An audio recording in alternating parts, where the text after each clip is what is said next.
आज हम अपने बीओ के इंडेक्सिंग यानी कि अनुक्रमणिका के पार्ट को शुरू करते हैं।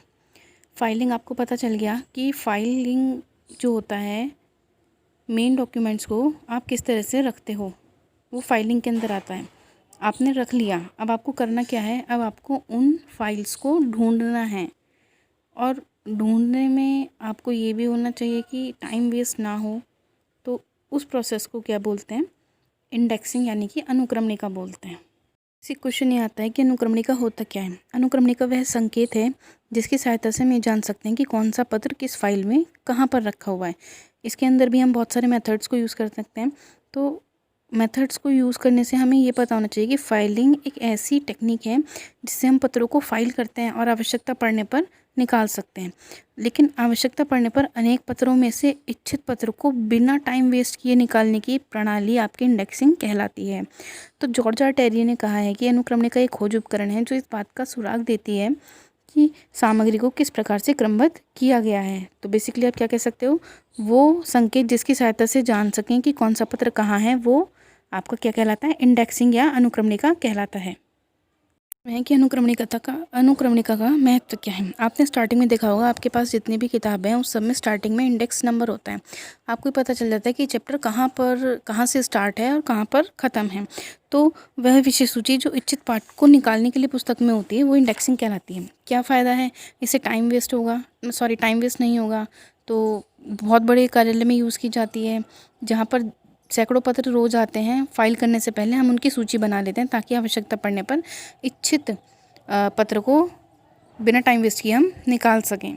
अब नेक्स्ट इसमें है कि अनुक्रमणिका के कितने मेथड्स हैं। हम इसमें 4 मेथड्स को पढ़ेंगे। पहला हमारा सिंपल साधारण अनुक्रमणिका, दूसरा हमारा स्वरात्मक वोवेल इंडेक्सिंग, थर्ड हमारा कार्ड अनुक्रमणिका जो बहुत इंपॉर्टेंट है, फोर्थ हमारा खुली या दृश्य विजिबल कार्ड इंडेक्सिंग। तो स्टार्ट करते हैं सिंपल इंडेक्सिंग। सिंपल इंडेक्सिंग जो नॉर्मली है वो आपकी फ़ोटोकॉपिंग में यूज़ की जाती है। इसे बुक इंडेक्स भी बोलते हैं। इसमें बुक के स्टार्टिंग में कुछ पेज लगे होते हैं। प्रत्येक कागज़ के राइट साइड में हम अल्फ़ाबेट लिख देते हैं ABCD। ठीक है, इससे क्या होता है, जो पुस्तक खोलने के अक्षर होते हैं वो स्पष्ट दिखाई देते हैं। आपने डायरी देखी होगी कि डायरी में जो आपकी दाईं तरफ है वहाँ पर ABCD के अल्फ़ाबेट CD वाइज बने होते हैं। तो आपको अगर Z खोलना है तो आप सीधा Z पर उंगली रखोगे और पेपर सारे फोल्ड कर दोगे। तो ये होती है आपकी क्या, साधारण अनुक्रमणिका। इससे क्या है, व्यापारी इस पुस्तक में किसी भी प्रकार की सूची तैयार करने की ज़रूरत नहीं होती क्योंकि अल्फ़ाबेट आपकी कॉपी के अंदर ही जुड़े होते हैं, जैसे उभरे हुए पार्ट्स होते हैं। नेक्स्ट इसमें आता है स्वरात्मक अनुक्रमणिका। इसमें क्या आता है, स्वरात्मक का मतलब वोवल्स, आपकी हिंदी वोवल्स का यूज़ किया जाएगा। इसमें ए आ ई उ यानी कि ए के नाम के जितने भी आपके क्या हैं व्यापारी हैं, कितने भी पत्र हैं, वो सब उसमें लिखे जाएंगे।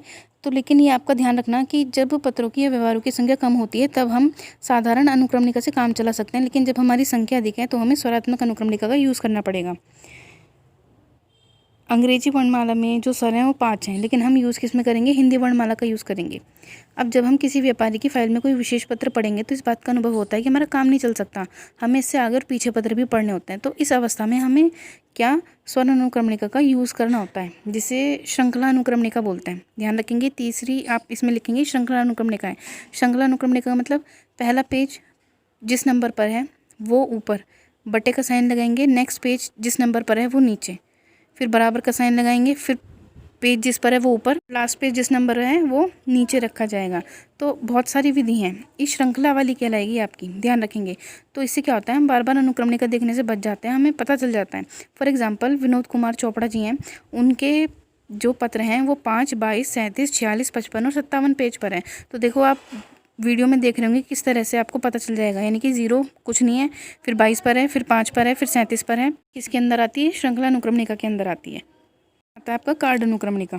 ध्यान रखेंगे, इसके आविष्कार A. रोजियर हैं, फ्रांसिस विद्वान हैं, MCQ में आ सकता है। तो ये इसका पहले यूज़ किया जाता था लाइब्रेरी में, लेकिन अब बिज़नेस में भी इसका यूज़ किया जाता है। इसमें आपको किन चीज़ों की ज़रूरत होती है, पहले तो एक दराजदार अलमारी होनी चाहिए आपके पास, नाम कार्ड होना चाहिए, संकेत कार्ड होना चाहिए, जिसे आपने खड़ी फाइल में यूज़ किया था। लंबी दराजों वाली अलमारी की आवश्यकता होती है। तो ये व्यापार की आवश्यकता पर निर्भर करती है कि वो कितने दराज चाहिए, 4 से लेकर जितने भी ज़रूरी हैं, लेकिन दराज जो हैं वो कम होते हैं खड़ी फाइल से। नाम कार्ड प्रत्येक ग्राहक के लिए एक अलग से नाम कार्ड दिया जाता है। उस पर उसका नाम, पता अक्षरों में हाथ से लिख सकते हैं या फिर टाइप करके भी लिख सकते हैं, या दराज के आकार के अनुसार ही हम उसका कार्ड का साइज़ रखेंगे। बेसिकली ये 5 से 2 इंच, 3 से 4 इंच या 2 से 4 इंच के हो सकते हैं। कार्डों की सुरक्षा के लिए एक लोहे की छड़ों में डाला जाता है, ठीक है। और कार्डों में फिर छेद नहीं करेंगे हम, बल्कि स्टैंड लगा देंगे और कार्ड उस स्टैंड पर खड़ी अवस्था में टिक जाएंगे। थर्ड आता है आपका संकेत कार्ड। संकेत कार्ड मतलब कार्ड को खोजने में ज़्यादा समय नहीं लगे, इसलिए हम रंगीन कार्डों का प्रयोग करते हैं, जिनको हम संकेत कार्ड बोलते हैं। इन कार्डों का कुछ भाग ऊपर से उठा रहता है और उस पर उठे हुए भाग पर वर्णमाला के अक्षर लिखे होते हैं। जैसे हम अल्फ़ाबेट डाल देते हैं ABC, इससे क्या होगा कि हमें जिस व्यापारी को देखना है, जैसे राम को देखना है, तो फिर हम R वाला संकेत कार्ड उठा लेंगे। तो कार्ड क्रमणिका के गुण इसमें क्या क्या हैं कि इसमें नए कार्डों को अगर हम लगाना चाहें तो उसमें बाधा नहीं पड़ती, समय की बचत होती है, कार्ड खोजने में सुविधा होती है, खर्चा भी ज़्यादा नहीं है, साफ़ रहते हैं, आसान है और कोई भी व्यक्ति इसे प्रयोग कर सकता है। लेकिन इसके दोष क्या है? ये अधिक स्थान घेरती है, एक समय में केवल एक ही कार्ड रख सकते हैं। गलत स्थान पर अगर कार्ड रख दिए तो उसे ढूंढना मुश्किल हो जाता है और पुराने कार्डों को खोजना बहुत कठिन होता है। कार्ड अनुक्रमणिका कहाँ कहाँ यूज़ की जाती है, इसको ज़रा हम देख लेंगे, काफ़ी इंपॉर्टेंट है।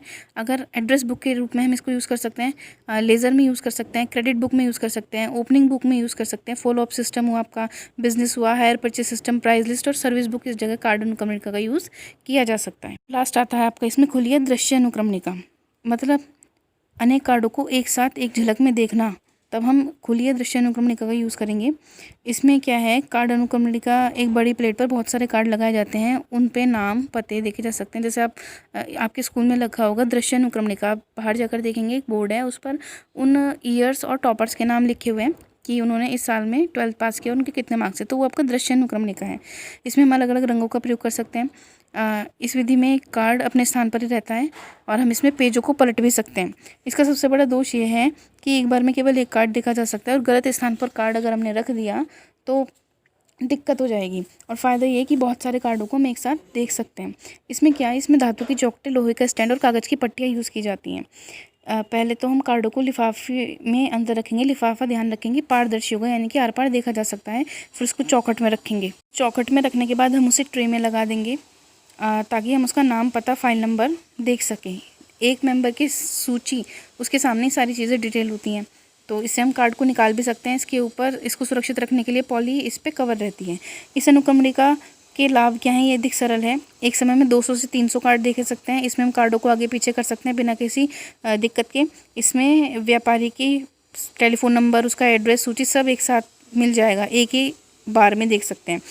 अच्छा, इसमें सहायता से जो जानकारी है वो आवश्यकता पूर्वक जल्दी प्राप्त की जा सकती है। इसका दोष क्या है, ये बहुत खर्चीली है, अधिक स्थान घेरती है और कार्ड अनुक्रमणिका के इसके बहुत सारे दोष इसमें पाए जाते हैं। तो ये चैप्टर था आपका क्या, इंडेक्सिंग का, कंप्लीट हो चुका है ये भी। अगर इसमें कोई दिक्कत है तो आप मेरे से पूछ सकते हैं।